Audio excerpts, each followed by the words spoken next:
Welcome to Camboost dear students.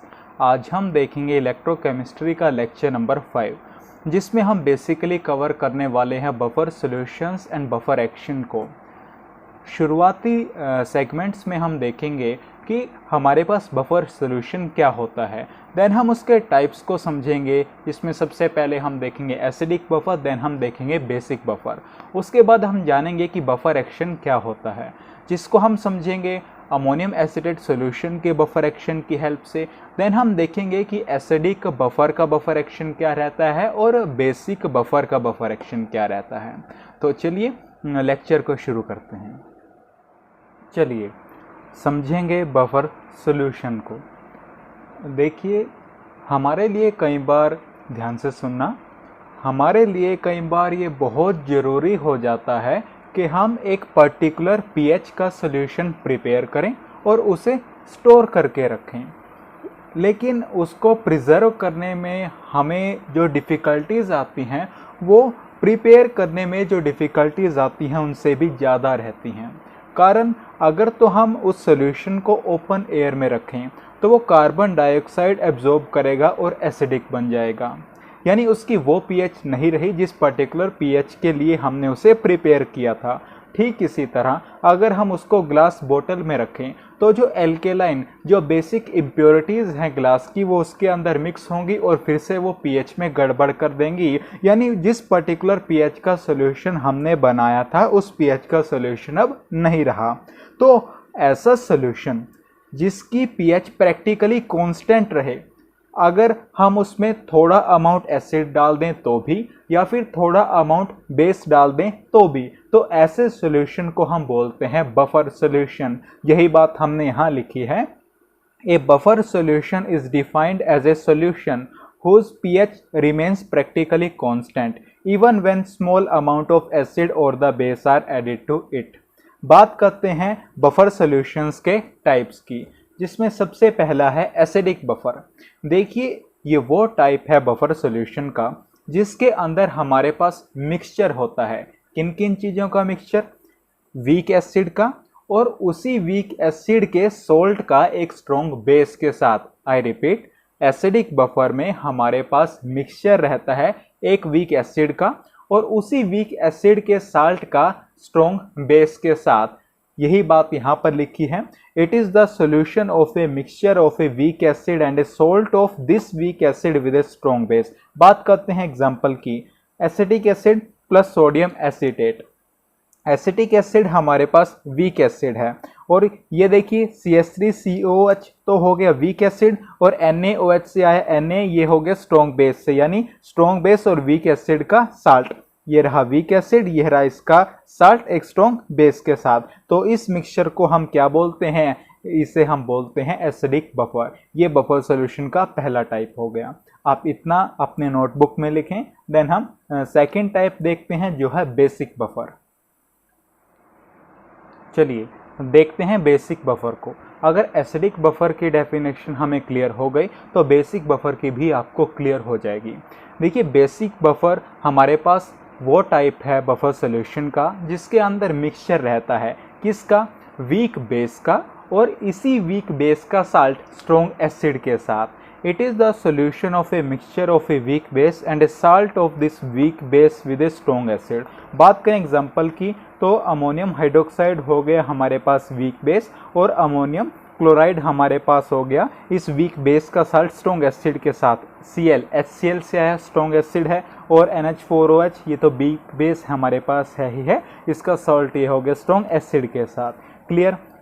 उसके बाद heading लिखेंगे बफर एक्शन। क्या होता है बफर एक्शन? अगर आपसे डेफिनेशन के टाइप में पूछा जाए तो देखिए, अभी हमने देखा कि एक ऐसा सॉल्यूशन जिसकी पीएच प्रैक्टिकली कांस्टेंट रहती है, उसमें हम थोड़ा अमाउंट एसिड का डाल दें चाहे थोड़ा अमाउंट बेस का डाल दें, तो बफर सॉल्यूशन की जो ये प्रॉपर्टी है कि वो अपने पीएच में किसी भी चेंज को रेजिस्ट करती है, उसे हम बोलते हैं buffer action. The property of a buffer solution to resist any change in its pH value even when small amounts of acid and the base are added to it, it is called buffer action और buffer capacity.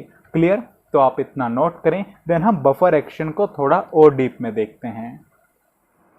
तो चलिए हम समझेंगे buffer action of ammonium acetate solution को। Buffer action से हमारा क्या मतलब है कि ये वो प्रॉपर्टी है बफर सॉल्यूशन की, अगर हम उसमें थोड़े अमाउंट एसिड का डाल दें या फिर थोड़ा अमाउंट बेस का डाल दें तो उस सॉल्यूशन की पीएच प्रैक्टिकली चेंज नहीं रहती, वो कांस्टेंट रहती है। अब हम देखते हैं कि किस तरीके से, थोड़ा उसे प्रैक्टिकल वे में समझेंगे। बात करें अमोनियम एसीटेट की, है क्या अमोनियम एसीटेट? साल्ट है। अब साल्ट है तो एक्वस सॉल्यूशन में वो कम्प्लीटली डिसोशिएट हो जाएगा। अमोनियम एसीटेट हमारे पास हमें देगा acetate ions and ammonium ions. अब एक्सेस में होंगे क्योंकि कम्प्लीटली डिसोशिएट हो चुका है।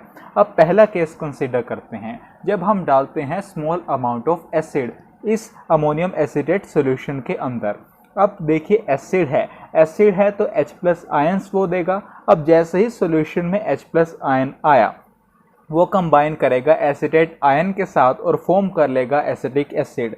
देखिए जैसे ये रहा एसीटेट आयन, H+ आया, इसने एसिटिक एसिड फॉर्म कर दिया। अब एसिटिक एसिड एक कैसा एसिड है, कैसा नेचर है इसका? वीक एसिड है, यानी ये ऑलमोस्ट आयोनाइज नहीं होगा, यानी H+ की जो कंसंट्रेशन सॉल्यूशन के अंदर आई थी वो कांस्टेंट हो गई, यानी उसमें कोई चेंज नहीं आया प्रैक्टिकली। तो हम कह सकते हैं कि जो सॉल्यूशन की पीएच है वो ऑलमोस्ट कांस्टेंट है। यही बात यहाँ पर लिखी है, ये एक बार देखते हैं। Ammonium acetate like all other salts is almost completely dissociated in aqueous solution as follows। ये हमारे पास ammonium acetate, acetate ions and ammonium ions हमें मिले। Thus in the solution there are excess of acetate ions and ammonium ions. When a small amount of an acid is added to the above solution, the H+ ions given by the acid combine with the acetate to form acetic acid molecules which almost do not ionize। acetate ion ये आया हमारे पास, H+ acid जो हमने डाला था acetic acid form हो गया। Thus the H+ ion concentration of the solution does not change practically and hence the pH of the solution remains almost constant। ये बात हो गई जब हमने एसिड डाला। अब हम देखते हैं बेस डालने से क्या हमारे पास प्रैक्टिकली पीएच किस तरीके से कांस्टेंट रहेगी। चलो अब हमने डाला बेस अमोनियम एसीटेट सॉल्यूशन के अंदर। अब अमोनियम एसीटेट है, यहाँ पर हमारे पास एक्सेस में एसीटेट आयंस हैं और साथ में अमोनियम आयंस भी एक्सेस में हैं। तो हमारे पास जैसे एसीटेट आयंस एक्सेस में थे वो H+ के साथ कंज्यूम हो भी गए तो भी हमारे पास प्रैक्टिकली उतना कोई दिक्कत नहीं है क्योंकि एक्सेस में है चीज़। अब इसी तरीके से जब हमने बेस डाला स्मॉल अमाउंट में एसिड जो हमारे पास सॉल्यूशन है उसके अंदर, तो बेस है तो OH- आयंस आए। अब हमारे पास एक्सेस में NH4+ आयंस हैं, वो OH- आयंस के साथ कंबाइन करेंगे और हमारे पास अमोनियम हाइड्रोक्साइड यानी NH4OH फॉर्म कर देंगे जो कि ऑलमोस्ट आयोनाइज नहीं होता। तो इस तरीके से जो OH- आयंस की जो कॉन्सेंट्रेशन है सॉल्यूशन के अंदर वो प्रैक्टिकली कांस्टेंट हो गई और हमारे पास पीएच हमारे पास ऑलमोस्ट कांस्टेंट रही।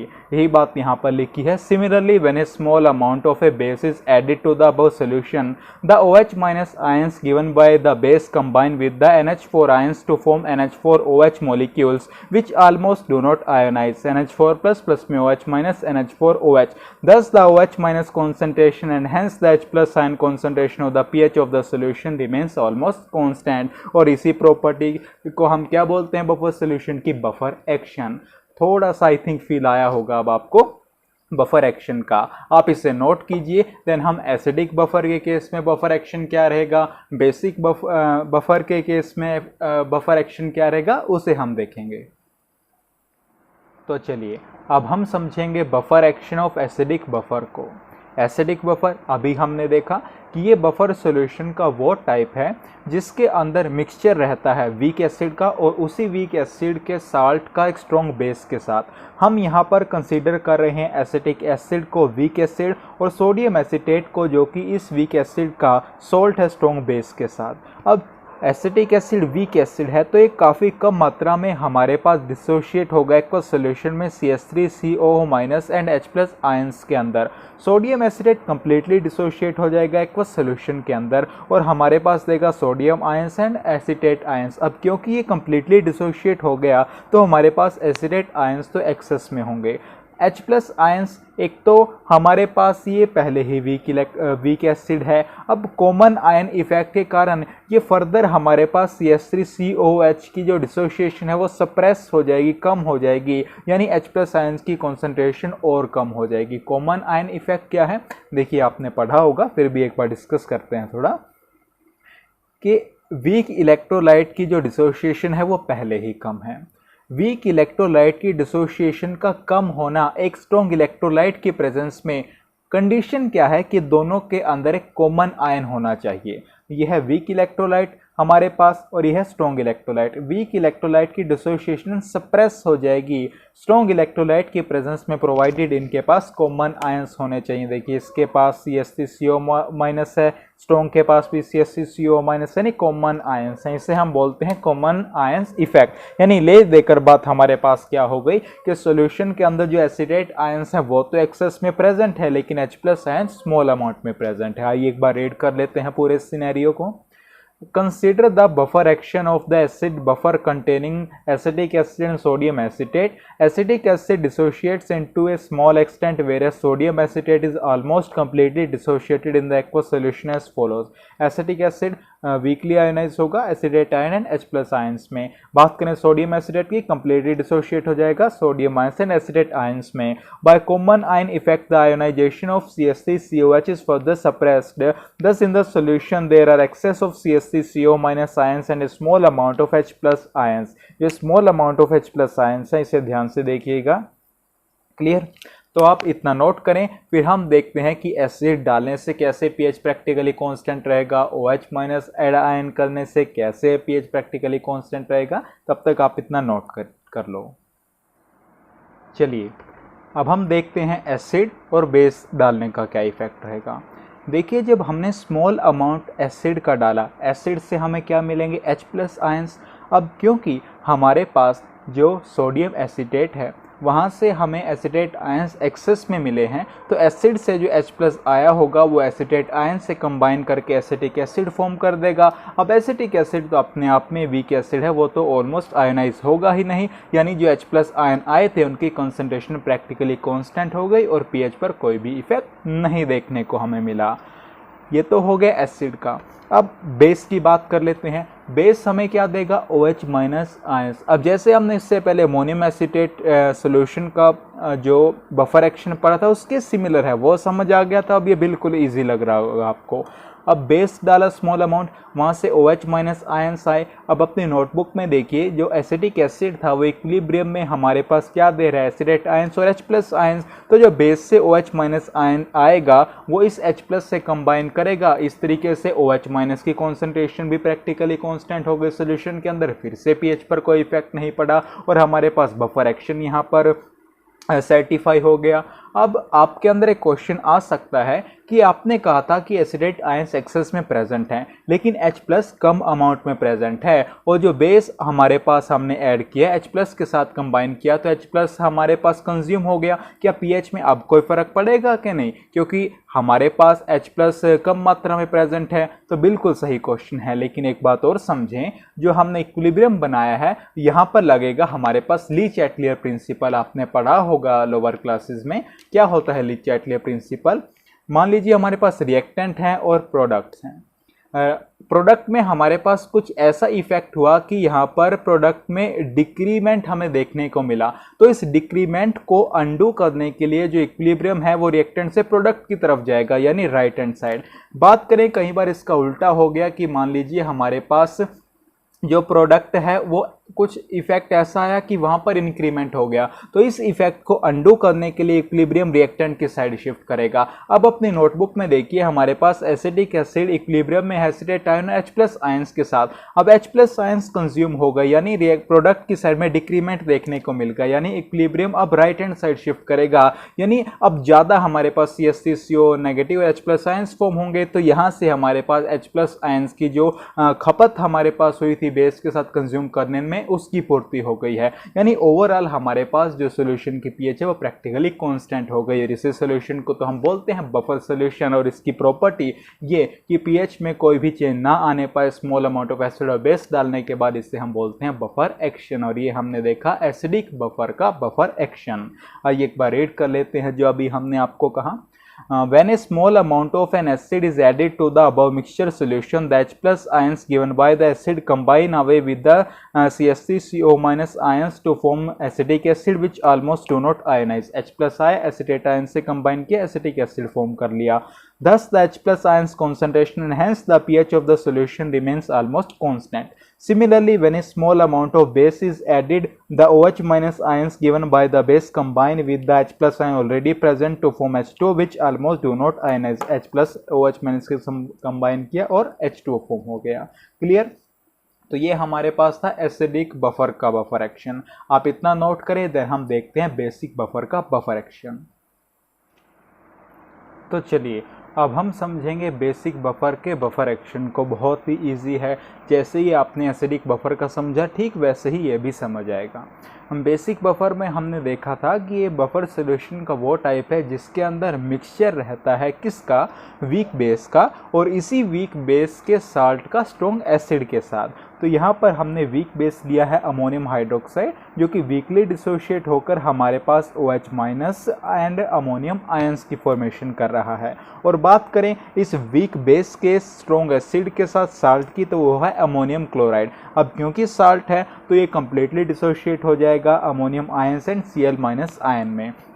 अब अगेन वीक इलेक्ट्रोलाइट की डिसोशिएशन फर्दर सप्रेस हो जाती है स्ट्रॉन्ग इलेक्ट्रोलाइट की प्रेजेंस में, अगर दोनों के पास कॉमन आयन हो, जिसे हम बोलते हैं common ion effect. Common ion effect की वजह से हमारे पास जो OH माइनस आयंस हैं उनकी मात्रा कम हो जाएगी। यानी सम अप करें तो हमारे पास एक्सेस में अमोनियम आयंस हैं लेकिन लो अमाउंट में प्रेजेंट है OH माइनस आयंस। ये बातें जो मैंने आपको बोली यही सब हमने यहाँ पर लिखी। आइए थोड़ा क्लैरिटी के लिए रीड करेंगे।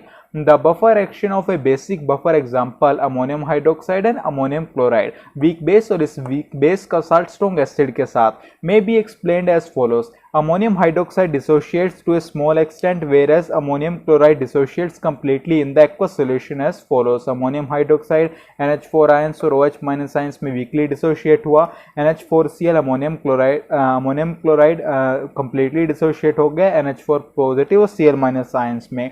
By common ion effect the ionization of ammonium hydroxide is further suppressed. Thus in the solution there are excess of ammonium ions and small amount of OH minus ions। अब हम देखेंगे कि small amount of acid डालेंगे तो किस तरीके से pH constant रह रही है, स्मॉल अमाउंट ऑफ बेस डालेंगे तो किस तरीके से पीएच कांस्टेंट रह रही है। तब तक आप इतना नोट कर लो।